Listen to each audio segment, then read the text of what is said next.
আগামীকাল একটার মধ্যে প্রশাসন আমাদেরকে প্রজ্ঞাপন জারি করবে। তারপর আমরা যদি এই আগামীকাল একটার মধ্যে প্রজ্ঞাপন না জারি করে তাহলে আমাদের যে কঠিন অবস্থান হবে, আমরা রাজপথে প্রয়োজন বোধে আমরা সকলেই আত্মাহুতি দিব, তারপর আমরা রাজপথ ছাড়বো না।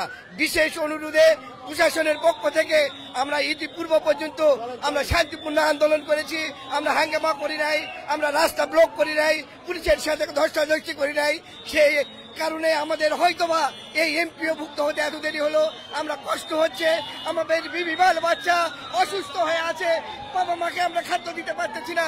তারপরেও আমরা এই আন্দোলন সরকারের পক্ষ থেকে আমাদের যে একটা পর্যন্ত সময় দিচ্ছে আগামীকাল, সেই একটার মধ্যে যদি আমাদের এই আন্দোলনে যদি আমাদের দাবি দাবা মানিয়ে না নেই, প্রজ্ঞাপন যদি না দেয়, তাহলে আমরা কঠিন থেকে কঠিন করব। প্রয়োজন বোধে আগামীকাল এই রাজপথে আমরা আইন তাদের কাছে নাই, এদেশে কোনো আইন নাই। আইন যদি থাকতো তাহলে আমরা এই রাস্তায় শুয়ে পড়ার পরেও আমরা আমাদের দাবি আদায় করতে পারছি না। কিন্তু বলে রাখি, আমাদের সন্তানদের নিয়েও আমরা আবারও এই মাঠে নামবো। আমরা দেখবো আইন শৃঙ্খলা বাহিনী আমাদেরকে কত দিয়েছে বলে। আমরা একা নয়, আমাদের দাবি দেওয়া যদি না মানে তাহলে আমরা আবারও এই রাজপথে ঘেরাও কর্মসূচি দেব। আমরা যাবো না। আজকের জন্য শেষ। আগামীকাল একটা পর্যন্ত সময় দেওয়া হয়েছে। আগামীকাল একটার ভিতরে প্রজ্ঞাপন জারি করবো। প্রশাসন এই সময় নিচ্ছে জন্য।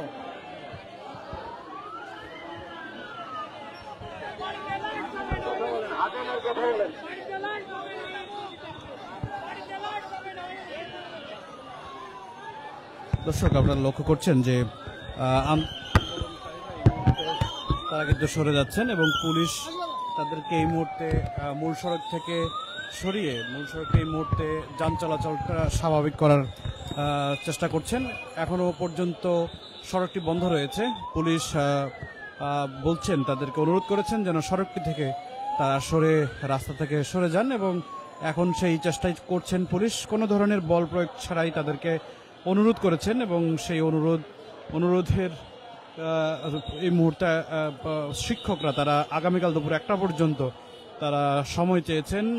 আগামীকাল দুপুর 1টার মধ্যেই তারা সময় দিয়েছেন, যে এর মধ্যেই তাদের যে মূল দাবি, নন এমপিওভুক্ত যেই শিক্ষা প্রতিষ্ঠানগুলো তাদের রয়েছে কিংবা যেই শিক্ষকরা নন এমপিওভুক্ত শিক্ষক রয়েছে তাদেরকে গেজেট প্রকাশ করতে মূলত সরকারকে তারা জানাচ্ছেন এবং সেই কারণেই আন্দোলনকারী শিক্ষকরাও তারা কিন্তু পুলিশের অনুরোধে তারা এই মুহূর্তে রাস্তাটি ছেড়ে দিয়েছেন।